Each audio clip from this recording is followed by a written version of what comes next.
जय हिंद एवरीवन। आज की क्लास 9th क्लास के लिए है, जिसमें हम इंग्लिश प्रोज में बी हाइव बुक से प्रोज लेसन 1 पढ़ेंगे, जिसका नाम है द फन दे हैड। और ये 9th क्लास के बच्चों के लिए बिगिनिंग है, शुरुआत है। तो आप इसको शुरू से स्टडी करें और अपने नोट्स भी साथ में बनाते जाएं। जो मैं सिखा रहा हूं, जो आप सीख रहे हैं, उसको नोट्स अवश्य बनाएं। और जो इम्पोर्टेंट चीजें हैं, जो इसमें नोट हैं, उसको लिख लें। और आइए स्टार्ट करते हैं। Let start with the lesson number 1, the fun they had. इसके ऑथर हैं, राइटर हैं इसाक असिमोव। ये रशियन राइटर हैं। इन्होंने एक साइंटिफिक फिक्शन जैसी स्टोरी है, जो फ्यूचर के बारे में बताती है कि फ्यूचर में, भविष्य में क्या होने वाला है। एजुकेशन के फील्ड में, शिक्षा के फील्ड में ऐसे इन्होंने इमेजिन किया हुआ है। अभी तो हमको नहीं पता कि आगे क्या हुआ, लेकिन उन्होंने इमेजिन किया जिस हिसाब से साइंस और टेक्नोलॉजी एडवांस हो रही है, तो उसके बेस पे उन्होंने एक आगे फ्यूचरिस्टिक विजन दिया है हुआ है, फ्यूचर का विजन दिया हुआ है कि आगे क्या होने वाला है और कैसे बच्चे स्टडी किया करेंगे। तो उसी के बारे में उन्होंने समझाया है। यहां पर स्टोरी में, समरी में हम शॉर्ट में सीखते हैं कि इस लेसन के अंदर क्या है, और फिर उसके बाद में डिटेल में जानेंगे। तो let's begin with summary of the lesson. First of all about the lesson हम सीख लेते हैं, फिर समरी देखेंगे। देखिए, अबाउट द लेसन, लेसन के बारे में क्या है। The fun they had is a story about future time. ये फ्यूचर टाइम की स्टोरी है। ये स्टोरी फ्यूचर टाइम में, आगे भविष्य में क्या होगा, एजुकेशन का क्या सिस्टम हो सकता है, उसके बारे में उन्होंने इमेजिन किया है। Where the learning process is without books and schools. जहां पे सीखने की प्रक्रिया है वो कैसी होगी, विदाउट बुक्स, बिना बुक्स के होगी, बिना किताबों के होगी। एंड स्कूल्स, और बिना स्कूल्स के होगी, विद्यालय नहीं होंगे। Robots and computers take place of physical human teacher. Physical human teacher जो है, इंसानी टीचर, इंसानी शिक्षक हैं, अध्यापक हैं, उनका स्थान कौन ले रहा है, कंप्यूटर और रोबोट। तो उनके स्थान पर रोबोट और कंप्यूटर्स आ रहे हैं। इलेक्ट्रॉनिक गैजेट्स हैं वहां पर। एंड डिजिटल क्लास, वहां पर क्लास आपकी वो डिजिटल है, कंप्यूटराइज क्लास है। प्ले अ मेजर रोल, मुख्य रोल वही निभाएंगे in education, education process. Education process में वही मुख्य रोल निभाएंगे जो गैजेट होंगे, इलेक्ट्रॉनिक गैजेट्स, डिजिटल क्लासेस। तो इस स्टोरी में ये दिखाया गया कि उसमें ये होता है, ये सब कंप्यूटराइज सिस्टम है, रोबोटिक टीचर्स हैं, मैकेनिकल टीचर है, वही सब इसमें मेन रोल प्ले करते हैं। देयर आर नो बुक्स, इस स्टोरी में बुक्स नहीं है। नो बैग्स, बैग्स नहीं है। नो ह्यूमन टीचर, और कोई इंसानी मानव रूप में कोई अध्यापक नहीं है, मनुष्य अध्यापक नहीं है कोई। नो क्लासरूम, ना कोई क्लासरूम्स है, ना कोई बिल्डिंग्स है। तो ये बड़ी इंटरेस्टिंग स्टोरी है। स्टोरी शॉर्ट में समझ लेते हैं, समरी समझ लेते हैं, उसके बाद हम आगे और सीखेंगे। इसमें मार्जी एक लड़की होती है, बच्ची होती है, 11 साल की उम्र है उसकी। तो वो डायरी लिख रही होती है। डायरी लिखने का उसको बहुत शौक होता है। अपनी डायरी में उसने लिखा है कि 17 मई 2157, यानी 17 मई 2157 की डेट में उसने डायरी में लिखा है कि आज टॉमी को एक रियल बुक मिली। ये जो रियल बुक होती है, वो पहले जानते नहीं थे रियल बुक क्या होती है। इस स्टोरी में वो डिजिटल बुक्स जानते हैं। डिजिटल क्या होता है, कंप्यूटर पे जो है, जो डिजिटल है वो बुक है। फिजिकल बुक के बारे में उनको नहीं पता है, रियल बुक के बारे में उनको नहीं पता, तो वो डायरी में लिखती है कि आज टॉमी को एक रियल बुक मिली। तो रियल बुक वो लेके आता है टॉमी, उसके पास जब आता है तो बोलता है अरे ये क्या है, ये तो रियल बुक है कि हमको। उसने बोला तुमको कहाँ से मिली बुक ये?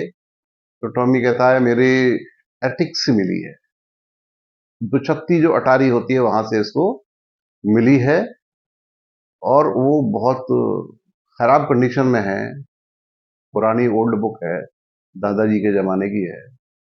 मार्जी कहती है हमारे दादाजी भी जो है स्टोरियां बोलते थे, उस टाइम की बताते थे कि बुक्स होती थी उस समय, स्कूल होते थे, बच्चे स्कूल जाते थे, बट मुझे स्कूल स्कूल नहीं पसंद है।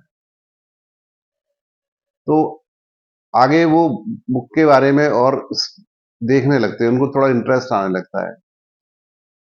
वो कहती है अगर इसमें तो जो लेटर्स हैं वो फिक्स हैं, पेज में जो लेटर्स हैं, और बुक की कंडीशन कैसी है, ज्यादातर पेज मुड़े हुए ऐसे हैं, पुराने, ऐसे लगता है एकदम से छूते ही वो पेज टूट जाएंगे, बुरी कंडीशन में पेजेस हैं।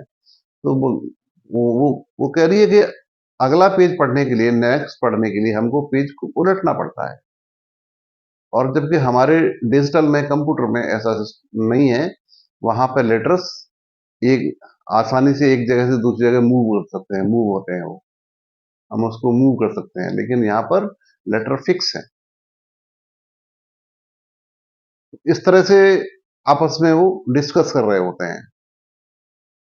और उन इनके स्कूल में जब वो उस बुक में देखते हैं कि आगे स्कूल्स के बारे में दिया हुआ, पहले स्कूल्स होते थे, बिल्डिंग्स होती थी।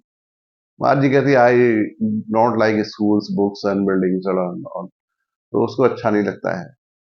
और इतने में उसका जो रोबोटिक टीचर है उसके बारे में भी बोलने लगती है। वो कहती है कि हमारा टीचर जो है रोबोट है, रोबोट टीचर, वो बड़ा भद्दा सा है, रफ सा है, अगली शेप का है, उसकी शक्ल अच्छी नहीं, मुझे अच्छा नहीं लगता वो। और स्क्रीन पे वो बहुत फास्ट देता है, जो लेसन है, उनकी होमवर्क है, और जो उसका एक्सरसाइजेज है वो करने को देता है, तो बार बार उसमें हमें फीडिंग करनी पड़ती है, तो वो उससे परेशान है। वो सोच रही है कि हमारा फिजिक्स, ये जो रोड वाला टीचर है, ये कुछ दिनों के लिए हमसे दूर हो जाए, अलग हो जाए, लेकिन ऐसा होता नहीं है। तो अब उसकी माँ कहती है कि ये तो वो अपनी माँ से बोलती है कि मेरा जो रोबोटिक टीचर है ये ठीक से काम नहीं कर रहा है, ये थोड़ा फास्ट दे रहा है, स्पीड ज्यादा है, इसका लेवल ज्यादा है, हाई स्पीड दे रहा है ये, तो मेरी एज के लेवल के हिसाब से नहीं। तो वो एक मैकेनिक बुलाते हैं, इंस्पेक्टर है, काउंटी इंस्पेक्टर बोलते हैं, जो एरिया का इंस्पेक्टर होता है, इंस्पेक्टर जो रोबोटिक सिस्टम को वहां पे देख देखता है, चेक करता है, उसको बुलाते हैं वो ठीक करने के लिए। और वो आता है, ठीक करता है कंप्यूटर, जब तक मार्जी को एक एप्पल खाने को देता है, you can take an apple, और वो एप्पल खाती रहती, वो अपने ठीक कर देता है। अब मार्जी को लगता है कि अरे ये ठीक कैसे हो गया, ये तो ठीक नहीं होता तो सही रहता, मुझे आराम मिलता, ये तो बहुत थका देता है, बहुत फास्ट स्पीड ज्यादा है, और बहुत सारा काम इसमें फीड करना पड़ता है, होमवर्क वगैरह है। तो फिर वो बुक के बारे में फिर बात करने लगते हैं, और बुक वो रीड कर रहा होता है, टॉमी जो है वो भी बुक रीड कर रहा होता है, तो वो भी इंटरेस्ट लेने लगती है थोड़ा सा।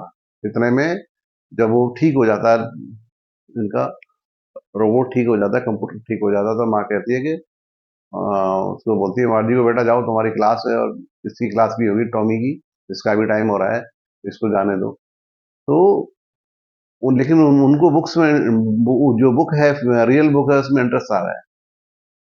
तो उसमें सब दिया हुआ है कि उस जमाने में बुक्स होती थी, फिजिकल होता था, स्कूल होते थे, बिल्डिंग होती थी, बच्चे होते थे, सब आया करते थे, और स्कूल के बारे में पूरा दिया है।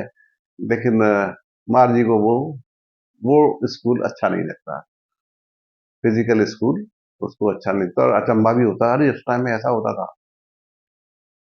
तो लास्ट में यहीं से जो है एंड हो जाता है लेसन का, कि वो उसको सरप्राइज होता है, इंटरेस्ट आता है कि अरे पहले ऐसे स्कूल होते थे, अब देखो क्या सिस्टम है, अरे फिजिकल टीचर होते थे, बुक्स होती थी, ये सब होता था। तो बड़ी इंटरेस्टिंग स्टोरी है ये।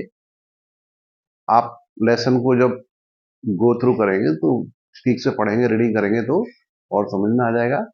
और इसके कुछ वर्ड्स मीनिंग्स वगैरह हैं, वो आप नोट कर लीजिएगा, लिख लीजिएगा, याद भी कर लीजिएगा।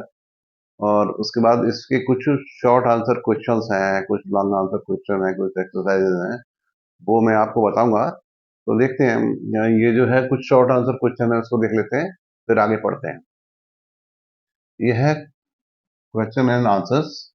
नंबर वन क्वेश्चन है, how old are Margie and Tommy? Margie और टॉमी की कितनी उम्र है? Margie is 11 years old and Tommy is 13 years old। Margie कितने साल की है? 11 साल की है, और टॉमी 13 साल का है। अगला क्वेश्चन है, what did मार्जी right in her diary? मार्जी ने डायरी में क्या लिखा? मार्जी रोट इन डायरी। डायरी में उसने क्या लिखा? उसने ये वर्ड्स लिखे, देखिए, ये यहाँ लिखा, today Tommy found a real book. आज टॉमी को रियल बुक मिली, असली की किताब मिली, वास्तविक बुक है वो मिली। Next question, had Margie ever seen a book before? क्या मार्जी ने पहले कोई बुक देखी थी? फिजिकल बुक देखी थी, रियल बुक देखी थी क्या? नो। आंसर है no. Margie had not seen a book before. Margie ने इससे पहले कोई बुक नहीं देखी थी। इसके बाद आगे और स्टडी करते हैं, और इसकी एक्सरसाइजेज हैं और कुछ हैं, आगे क्वेश्चंस और पढ़ते हैं।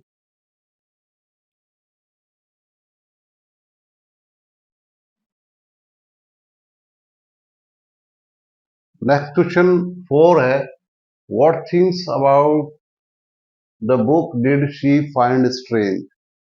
मार्जी को जो रियल बुक थी उसके बारे में क्या स्ट्रेंज लगा, क्या अजीब लगा?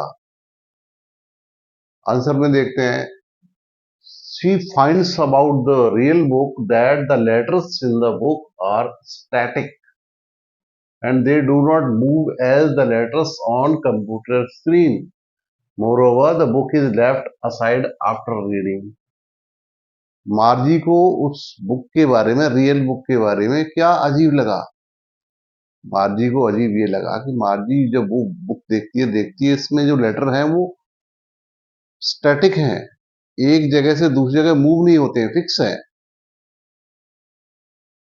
जबकि उसके सिस्टम में, कंप्यूटर सिस्टम में, वो लेटर्स एक जगह से दूसरे प्लेस पे मूव कर सकते हैं, और यहाँ पे लेटर्स छपे हुए हैं, प्रिंटेड है, they don't move from one place to another, just like a TV screen, just like on a TV screen.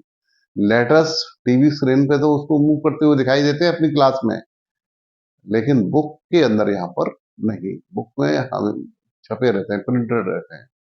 दूसरी बात उसको ये लगती है कि कंप्यूटर स्क्रीन पर तो हम जब चाहे तब उसको डिजिटली रीड कर सकते हैं, बुक को, और हम बहुत सारी बुक्स स्टोर भी कर सकते हैं, बहुत सारी बुक्स डिजिटली, डिजिटल रूप से। लेकिन ये बुक है, एक बार आपने रीड कर ली, यूज कर लिया, फिर लोग इसको एक साइड में रख देते हैं, एक साइड में छोड़ देते हैं। तो ये डिफरेंस उसने नोट किया कि हमारे जो जो रियल बुक है उसमें और इनके सिस्टम में, कंप्यूटर बेस्ड एजुकेशन है, वहां पर देखो कितना अंतर है। वो डिफरेंस नोट करके उसको लगता है कि ये डिफरेंस है। नेक्स्ट क्वेश्चन है, व्हाट डू यू थिंक और टेलीबुक इज? टेलीबुक क्या होती है? आप क्या जानते हैं टेलीबुक के बारे में? तो टेलीबुक वो होती है जो टेलीविजन पर रीड कर सकते हैं, फिजिकल बुक की तरह नहीं, उसको मूव करके, उसके लेटर्स मूव करके आगे पीछे घुमा, अप एंड डाउन करके उसको आराम से देख सकते हैं, रीड कर सकते हैं, इसको स्क्रॉल कर सकते हैं। लेकिन रियल बुक में ऐसा नहीं है। दैट वी कैन, इसमें लिखा tele book is a digital book that we can read on a computer और अ टेलीविजन स्क्रीन। कंप्यूटर या टेलीविजन स्क्रीन पे उसको हम डिजिटली पढ़ सकते हैं। नेक्स्ट क्वेश्चन है, वेयर वॉज मार्जी स्कूल? मार्जी का स्कूल कहाँ था? Did she have any classmates? क्या उसके कोई क्लासमेट थे? आंसर क्या होना चाहिए? नहीं, मार्जी का स्कूल में कोई क्लासमेट नहीं थे, क्योंकि वो अपने घर पे स्टडी करती थी और उसका स्कूल था उसके रूम के बगल में, साइड में। लिखा है Margie school was next to her room and she did not have any classmate. Margie का जो स्कूल था उसके रूम के बगल में था और उसके कोई क्लासमेट नहीं थे, अकेली पढ़ती थी वो। नेक्स्ट क्वेश्चन है, what subject did मार्जी and Tommy learn? ये दोनों कौन कौन से सब्जेक्ट सीख रहे थे? मार्जी learn geography and mathematics. Geography और मैथमेटिक्स सीख रही थी मार्जी, और टॉमी हिस्ट्री के लेसन सीख रहा था। जिनको नोट कर लें आप लोग, अपनी नोटबुक में अवश्य नोट कर लें, एग्जाम में काम आएंगे। और लगातार पढ़ते रहें विदाउट एनी ब्रेक। मेहनत करें, एग्जाम की तैयारी अच्छे से करिए। 9th क्लास के बच्चों के लिए ये हमारी फर्स्ट लेसन है। इसके साथ साथ ग्रामर लेसन रोज आपको दिए जा रहे हैं। आपको डेली पढ़ना है। अगर आपको सक्सेस होना है और अच्छे मार्क्स लाने हैं तो आपको रेगुलरली हमारे वीडियो लेसन्स जो हैं उनको डेली पढ़ना है और नोट्स बनाने, नोट करते जाइए, लर्न करते जाइए, लेकिन रेगुलर होना पड़ेगा। एवरीडे आपको हर लेसन में कुछ न कुछ सीखने को मिलेगा, और जो भी आप पढ़ते हैं उसको नोट कीजिए and be regular. Okay, thank you.